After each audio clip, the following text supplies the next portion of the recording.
அன்பு சாய் சொந்தங்களே, இது வண்டலூர் வழித்துணை பாபா கூட்டு பிரார்த்தனை கோபுரத்திலிருந்து உங்களுக்காக செய்யப்படுகின்ற பிரம்ம முகூர்த்த பிரார்த்தனை. இந்த பிரார்த்தனை பிரான்சிலிருந்து ஒரு கணவருடைய கண்ணீர். இன்று பாபா பேச இருக்கிறார். சாயப்பா, நான் பிரான்சிலிருந்து பேசுகிறேன், பிரான்ஸ் நாட்டிலிருந்து பேசுகிறேன். பல வருடங்களாக திருமண வாழ்க்கை நடத்துகிறேன் பாபா. எங்களுக்கு குழந்தை இல்லை. மருத்துவ பரிசோதனைகளும் நடந்தது, பல முயற்சிகளும் நடந்தது. ஆனால் பலன் கிடைக்கவில்லை. இப்பொழுது என்னுடைய மனைவி உனக்கு பிள்ளை பெறுகிற தகுதி இல்லை என்று சொல்லி என்னை அவமானப்படுத்துகிறாங்க பாபா. வேறு ஒருத்தரோட பழகுறாங்க அப்படின்னு தெரிஞ்ச பிறகு என்னுடைய இதயம் உடைஞ்சி போச்சு பாபா. நான் அவரை உண்மையாக நேசிக்கிறேன், மனைவியை அவரை நம்புகிறேன். இப்போ ஒரு கேள்வி தான் பாபா, நான் விவாகரத்து செய்துட்டோமா அப்படின்னு ஒரு கேள்வி. அதுக்கு பாபா சொல்கிறார், அன்பு பிள்ளையே, முதல்ல ஒரு விஷயத்தை நினைவில் வச்சுக்கோ. குழந்தை இல்லாதது அப்படிங்கிறது ஒரு மனுஷனுடைய மதிப்பை குறைக்காது, ஒரு பெண்ணினுடைய மதிப்பையும் குறைக்காது. ஒரு குடும்பத்தினுடைய பெருமை குழந்தைகளால் மட்டும் தீர்மானிக்கப்படாது. அன்பு, நம்பிக்கை, மரியாதை இதனால்தான் தீர்மானிக்கப்படும். பிள்ளையே, கோபத்தில் விவாகரத்து முடிவெடுக்காதே, பழிவாங்கிற மனசில் முடிவெடுக்காதே. ஆனால் மரியாதை இல்லாத உறவு, நம்பிக்கை இல்லாத உறவு, உன்னை தினம் தினம் உடைக்கிற உறவு, அதையும் அமைதியாக யோசிக்காமல் தொடரப்படாது.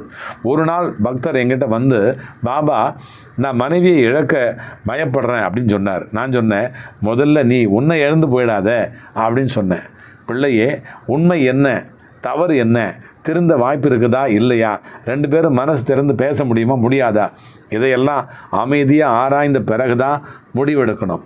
இன்றைக்கி உன்னுடைய கண்ணீரை நான் பார்க்கிறேன், உன்னுடைய அவமானத்தையும் பார்க்கிறேன், உன்னுடைய தனிமையையும் நான் பார்க்கிறேன். ஆனால் ஒரு விஷயம் மட்டும் நினைத்துக்கொள், இறைவன் உன்னை குழந்தை பெற்றெடுக்கின்ற திறமையால் மட்டும் மதிக்க மாட்டார், உன்னுடைய இதயத்தினுடைய நன்மையால் தான் மதிப்பார். அன்பு பிள்ளையே, உண்மை என்பது வெளிச்சத்திற்கு வரட்டும், உன்னுடைய மனதில் தெளிவு என்பது பிறக்கட்டும், சரியான முடிவெடுக்க தைரியம் கிடைக்கட்டும், உன்னுடைய வாழ்க்கை மீண்டும் நிம்மதியை காணட்டும், அழுத கண்களுக்கு ஆறுதல் தரட்டும், உடைந்த இதயத்திற்கு நம்பிக்கை தரட்டும், குழப்பமான மனதிற்கு தெளிவு தரட்டும்.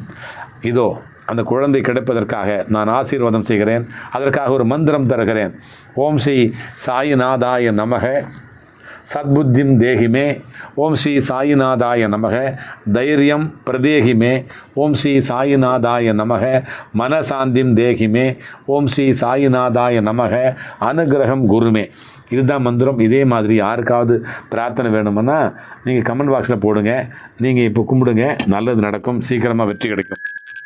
ஓம் சாயிநாதாய வித்மஹே. ஜெய் சாய்ராம்.